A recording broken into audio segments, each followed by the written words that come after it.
بسم اللہ الرحمن الرحیم۔ آپ دیکھ رہے ہیں دین اسلام۔ ہماری گزارش ہے کہ اس ویڈیو کو آخر تک لازمی سماعت فرمائے، اور جنہوں نے ابھی تک ہمارا چینل سبسکرائب نہیں کیا ان سے گزارش ہے کہ ہمارے چینل کو سبسکرائب کر لے اور بیل آئیکن کو دبا دے۔ جزاک اللہ خیرہ۔ مفسرین نے لکھا ہے کہ سمندر کے کنارے ایک آدمی مرا ہوا پڑا تھا۔ سمندر کا پانی چونکہ چڑھتا اترتا رہتا ہے، چنانچہ جب پانی چڑھا تو مچھلیوں نے اس لاش کو کھایا، اور جب پانی اترا تو جنگل کے درندوں نے کھایا، اور جب درندے چلے گئے تو پرندوں نے کھایا۔ حضرت ابراہیم علیہ السلام نے یہ ملاحظہ فرمایا تو آپ کو شوق ہوا کہ آپ ملاحظہ فرمائیں کہ مردے کس طرح زندہ کیے جائیں گے۔ چنانچہ آپ نے بارگاہ الہی میں عرض کیا، اے اللہ عز و جل، مجھے یقین ہے کہ تو مردوں کو زندہ فرمائے گا اور ان کے اجزاء دریائی جانوروں اور درندوں کے پیٹ اور پرندوں کے پوٹوں سے جمع فرمائے گا، لیکن میں یہ عجیب منظر دیکھنے کی آرزو رکھتا ہوں۔ مفسرین کا ایک قول یہ بھی ہے کہ جب اللہ تعالیٰ نے حضرت ابراہیم علیہ السلام کو اپنا خلیل بنایا تو حضرت ملک الموت علیہ السلام اللہ تعالیٰ کے اذن و اجازت سے آپ علیہ السلام کو یہ بشارت سنانے آئے۔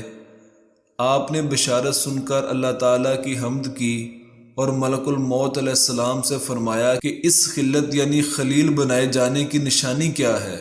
انہوں نے عرض کیا، دلیل یہ ہے کہ اللہ تعالیٰ آپ کی دعا قبول فرمائے گا اور آپ کے سوال پر مردے زندہ کرے گا۔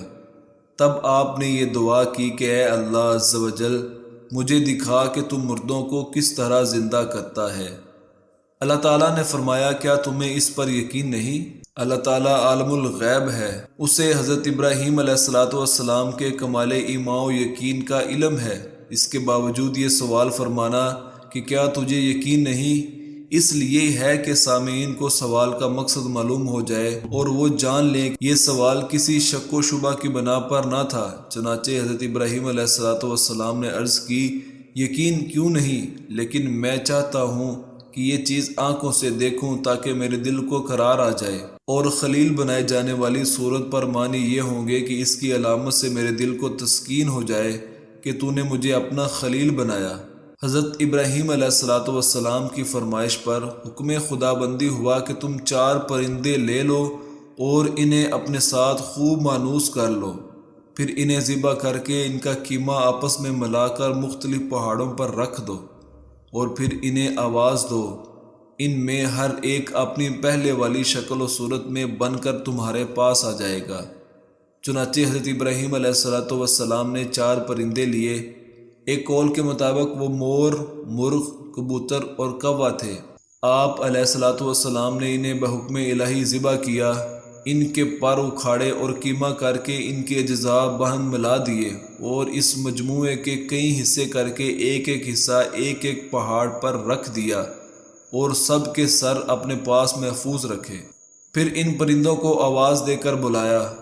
آپ علیہ السلام کے بلاتے ہی حکم الہی سے وہ اجزاء اڑے، اور ہر جانور کے اجزاء علیحدہ علیحدہ ہو کر اپنی ترتیب سے جمع ہوئے، اور پرندوں کی شکلیں بن کر اپنے پاؤں سے دوڑتے آپ کی خدمت میں حاضر ہو گئے، اور اپنے اپنے سروں سے مل کر بہینہ پہلے کی طرح مکمل ہو گئے۔ سبحان اللہ۔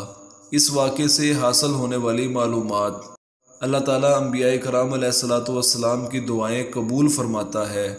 انبیاء کرام علیہ السلام کی دعاؤں سے مردے بھی زندہ ہوتے ہیں۔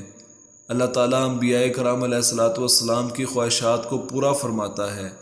جتنا یقین کامل ہوتا ہے اتنا ہی ایمان بڑھ جاتا ہے، مشاہدے سے معرفت میں اضافہ ہوتا ہے۔